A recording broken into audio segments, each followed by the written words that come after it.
नमस्कार मित्र आणि मैत्रिणींनो, श्री स्वामी समर्थ. जय जय स्वामी समर्थ. श्री स्वामी समर्थ.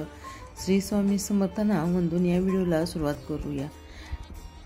या व्हिडिओमध्ये श्री स्वामींनी दिलेली प्रचिती मी तुम्हाला सांगणार आहे. ठाण्यातील तृप्तीताई देशमुख यांना आलेला हा स्वामींचा थरारक असा अनुभव आहे. तुम्ही हा अनुभव ऐकल्यावर तुमच्या अंगावरती काटा आल्याशिवाय राहणार नाही. चला तर पाहूया. मित्रांनो, आपण प्रत्येकजण हे स्वामी भक्त आहोत. स्वामींना प्रसन्न करून घेण्यासाठी आपण वेगवेगळे प्रकारचे उपाय करत असतो. स्वामींची भक्तिभावाने पूजा प्रार्थना पारायण देखील करत असतो. स्वामींना आपण आपल्या अनेक अडचणी सांगत असतो. आपल्याला कोणत्या प्रकारची अडचण समस्या आली तर स्वामी आपल्याला नेहमी त्यांचा हात देतात आणि ते आपल्याला त्या संकटामधून बाहेर देखील काढतात. स्वामी आपल्याला नेहमी म्हणत असतात की संकटांना घाबरायचे नाही, संकटाने धैर्याने सामोरे जायचे आहे. तेवढे तू संकटाला घाबरशील तेवढे संकट तुझ्यावर आणखीन येणार आहेत. तर मित्रांनो, स्वामी नेहमी म्हणत असतात की भिवू नकोस, मी तुझ्या पाठीशी आहे. मी प्रत्येक स्वामी भक्तांच्या पाठीवरती आहे. स्वामी भक्त हे स्वामींचे सेवकरीच असतात. स्वामींना प्रसन्न करण्यासाठी ते दिवसरात्र सेवेमध्ये घालवत असतात. तर मित्रांनो, स्वामींचे अनुभव तुम्हाला आजपर्यंत कुठे ना कुठे ऐकले असतील व बघितले सुद्धा असतील किंवा कधी कुठे वाचले असतील. असाच मी एक अनुभव तुम्हाला सांगणार आहे. मित्रांनो, मी आज जो अनुभव तुम्हाला सांगणार आहे ते दोघे नवरा बायको आहेत.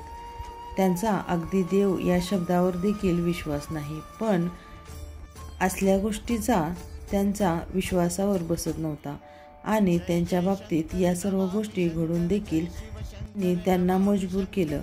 या सर्व गोष्टीवर विश्वास ठेवणे मित्रांनो, हा अनुभव नगराच्या आहेत, पण त्या राहायला ठाण्यामध्ये आहेत. त्यांचं नाव आहे तृप्ती देशमुख.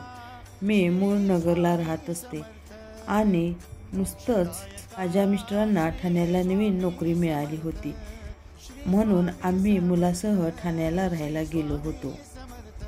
नोकरी अतिशय चांगल्या प्रकारची होती. आम्ही थोडाही वेळ न करता लगेच ठाण्याला राहायला गेलो. ठाण्याला आल्यानंतर आम्हाला राहण्यासाठी एक घर आम्ही शोधत होतो, परंतु आम्हाला परवडण्यासारखं घर मिळत नव्हतं आणि दुसरीकडे कुठे बघायचे होते ते जाण्या येण्यात देखील खूप अडचणी निर्माण होत होत्या. घर मला अशा ठिकाणी बघायचे की एका ठिकाणाहून मुलांची शाळा जवळ असेल आणि त्यांना कामावर जाण्याच्या दृष्टीने, त्यांच्या करिअरच्या दृष्टीने हे घर आम्हाला बघायचे होते. तेवढ्यात तेथेच आम्हाला एक फ्लॅट बघायला मिळाला आणि तेव्हा आम्ही तो प्लॉट बघितला. त्या क्षणामध्ये आम्ही तो प्लॉट आवडला. त्या प्लॉटमध्ये सर्व सोयी होत्या, त्याच्यामुळे आम्ही तो फ्लॅट लगेच घेऊन टाकला. थोड्या दिवसामध्येच मिस्टर देखील कामावरती म्हणजेच ऑफिसला जॉईन व्हायचं होतं आणि त्यानंतर सामान वगैरे देखील बदलायचं होतं आणि त्या ठिकाणी आम्हाला राहायला गेलो. तिथं आम्हाला भाड्याने राहताना कोणत्या प्रकारची चौकशी केली नाही. तर राहायला कोण होतं किंवा मालक कोण आहे याची आम्ही चौकशी केली नव्हती, पण फक्त आम्हाला एक ठिकाणी येऊन माहिती मिळाली की या ठिकाणी भाड्याने रूम मिळतात, म्हणून आम्ही तिथे राहायला गेलो. या व्यतिरिक्त मी कोणत्याही प्रकारची चौकशी केली नाही. वास्तुशास्त्रानुसार देखील काय आहे काय नाही यामुळे आम्ही कोणताच विचार केला नाही आणि मुळात म्हणजे आमचा दोघांचा या गोष्टीवर विश्वास बसत नव्हता आणि राहायला गेलो. ज्या गोष्टी घडून गेल्या त्या गोष्टी कोणासोबतही घडू नयेत असे मी देवासमोर प्रार्थना करते. आम्ही ज्या गोष्टींना सामोरे गेलो त्या गोष्टी खूप अवघड होत्या, अगदी कळण्याच्या पलीकडे होत्या. आम्ही तेथे राहायला गेल्यानंतर ना मिस्टरांना रुजू झाले, मुलांनाही शाळेची व्यवस्था करून घेतली आणि एकंदरीतच आमचा संसार त्या ठिकाणाहून सुरू झाला. परंतु पुढे काय वाढून ठेवले याचा थांगपत्ताही आम्हाला नव्हता. आणि वेगवेगळ्या प्रकारच्या विचित्र घटना आमच्यासोबत घडू लागल्या. विचित्र घटना म्हणजे काय ते आम्हाला गेल्यानंतर ना सतत मला भास व्हायचा की माझ्या पाठीमागे कोणी आहे काय, आमच्या अवतीभोवती किंवा आमच्या दोघा व्यतिरिक्त आमच्यामध्ये कोणी तर आहे, कोणी तर त्या रूममध्ये आहे असा सारखा भास व्हायचा. पण या गोष्टीवरती आमचा अजिबात विश्वास नव्हता. नवीन ठिकाण आहे, नवीन जागा आहे, यामुळे असं वाटतंय असे वाटत होते. तसे आम्ही 2-3 महिने घालवले की आम्हाला भास होत आहेत की नवीन जागा आहे, यामुळे आम्हाला असे वाटत असेल. आम्ही एकमेकांसोबत कधीच या गोष्टीवरती बोलायचे नाही. रात्रीची वेळ होती. त्या रात्री आम्हाला कोणीतरी हात लावून ठेवत आहे असा सतत भास होत होता. कोणीतरी हलवत आहे असं सतत वाटत होतं. मी दोघांनी एकमेकांना सांगितले नाही, पण हळूहळू या गोष्टी वाढत जात होत्या आणि दोघांनाही आम्ही या गोष्टी एकमेकांसोबत शेअर केला. आणि त्याचबरोबर शरीराने आम्ही दोघेही सदृढ होतो. आम्हाला कधीही दवाखान्याची पायरी चढावी लागत नव्हती. पण तिथे गेल्यानंतर आम्हाला सतत कुरकुरीत सुरू झाल्या. तब्येत खराब होऊ लागली. नीट झाली नाही तर त्यांची तब्येत ठीक झाली की माझी तब्येत बिघडायची, असे सतत चालू झाले.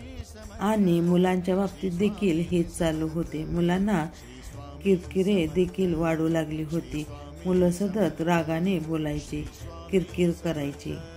त्यांचा आजारपण देखील वाढत जात होतं आणि या गोष्टीवर अक्षरशः आम्ही दोघे देखील वैतागून गेलो होतो.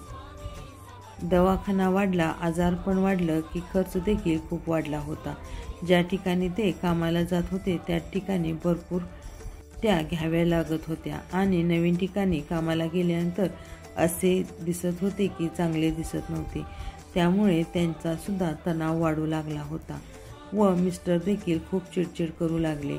आमचा संसार चालू होता त्या ठिकाणी खूप कटकटी सुरू झाले, भांडणे चालू झाले. या गोष्टी इतक्या वाढून गेल्या की या गोष्टीवर आम्हाला घर भरपूर त्रास देत आहे असे वाटू लागले. आणि सर्वात महत्त्वाची गोष्ट म्हणजे आमच्या दोघांचा या गोष्टीवर विश्वास बसू लागला की आम्हाला बाजूला कोणीतरी नकारात्मक गोष्ट आहे, निगेटिव्हिटी आहे, नकारात्मक शक्ती वावरत आहे असं आम्हाला जाणवू लागलं. आणि हे आम्हाला कळाल्यानंतर दुसरे घर लवकर कसे शोधावं, मुलांना कसे ठेवावे, संसार आणि मन म्हणजे त्या ठिकाणी आम्ही नवीनच होतो. सगळ्या गोष्टी सोयीयुक्त आम्हाला मिळेल काय या सर्व कारणामुळे आम्ही नवीन घर बघण्याचा टाळाटाळ करत होतो. पण या ठिकाणी आम्हाला राहायला परवडत होते. दुसऱ्या ठिकाणी गेल्यानंतर तिथे भाडे देखील खूप होणार होते, बजेट देखील वाढणार होते, पूर्णपणे सर्व काही बिघडून जाणार होतं हा विचार मी करत होते. पण त्या ठिकाणी राहून सतत हजारो कटकटी, मुलांचं रडणं, मुलांचं आजारपण, आमच्या दोघांचे आजारपण, आमच्या दोघांमध्ये होणारे वादविवाद खूप जास्त प्रमाणात वाढू लागले होते. आणि याच माझ्या मिस्टरांना सुद्धा ट्रेस आला होता. आणि एक वेळेस मी खूपच संतापली होती आणि तेथे जवळ माझी एक मैत्रीण नवीन होती. मी त्या मैत्रिणीच्या घरी बसायला गेले होते आणि तिच्याशी मन मोकळ्या गप्पा मारू लागले आणि तिच्याशी मी सर्व बोलू लागले. माझ्यासोबत असं घडत आहे, मी काय करू? तर ती त्यावर म्हणाली की हे जर तू सांगत आहेस, तू प्रकार काही साधासुद्धा नाही. तुम्ही चौकशी करून तिथे गेला होता का? त्या ठिकाणी काय घडले किंवा असं होतंय तरी काय? तर ती एक यावर एक उत्तर दिले. त्यावर तुझ्यासोबत सर्व गोष्टी घडताना दिसत आहेत. तू त्या दत्त महाराजांची सेवा कर. दत्त महाराजांचे पाय जर धरलेस तर वाईट शक्ती आपल्या आजूबाजूला कधीच राहत नाही आणि जर ती असली तर त्यातून आपली सुटका लवकरच होते. आणि दत्त महाराजांची तू सेवा करायला लागली. मला तर काही गोष्टींचा विश्वास बसत नव्हता. असं करावं तेही मला माहीत नव्हतं, पण तिने सांगितले म्हणून आपल्याला संकटातून बाहेर पडायचं आहे, म्हणून मी तो मार्ग निवडला. दत्त महाराजांचं मंदिर नाही, पण मी स्वामींच्या मठात गेले तर चालेल का? तर ती म्हणाली, जाऊ शकतेस, कारण स्वामी आणि दत्त महाराज काही वेगळे नाहीत. सगळे देव एकच आहेत. त्यांचे पाय, घर आणि त्यांचे विश्वासाने शरण जा आणि त्यातून तुला मार्गसुद्धा निघेल आणि तुला स्वामी या मार्गातून बाहेर काढतील. मी स्वामी मठात जाऊ लागले. स्वामींची पूजा अर्चा करू लागले. स्वामींचे नामस्मरण देखील करू लागले. विश्वासाने मी संपूर्ण गोष्टी करू लागले. स्वामींची प्रत्येक पूजा पाठ करू लागले. स्वामींचा अनुभव आम्हाला आला. मी जेव्हापासून स्वामी सेवा करत आहे तेव्हापासून माझ्या सर्व अडचणी दूर झाल्या आणि दवाखाना हळूहळू कमीसुद्धा झाला आणि आमच्या घरातील सर्व वाद मिटू लागले. आमच्या घरात होणारे वादसुद्धा कमी हळूहळू झाले. तसे मी स्वामी सेवा वाढवत नेली आणि स्वामींचे पारायण देखील केले. ज्या दिवशी पारायण संपले त्या दिवसापासून भास होणे सुद्धा घरामध्ये बंद झाले होते.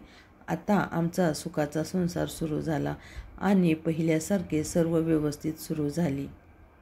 हा अनुभव ठाण्यातील तृप्तीताई देशमुख यांचा आहे. हा अनुभव तुम्हाला कसा वाटला कमेंटमध्ये नक्कीच सांगा आणि कमेंटमध्ये श्री स्वामी समर्थ लिहायला विसरू नका. मित्रांनो, हा व्हिडिओ जास्तीत जास्त लोकांपर्यंत शेअर करा, जेणेकरून स्वामींचा प्रचार देखील होईल.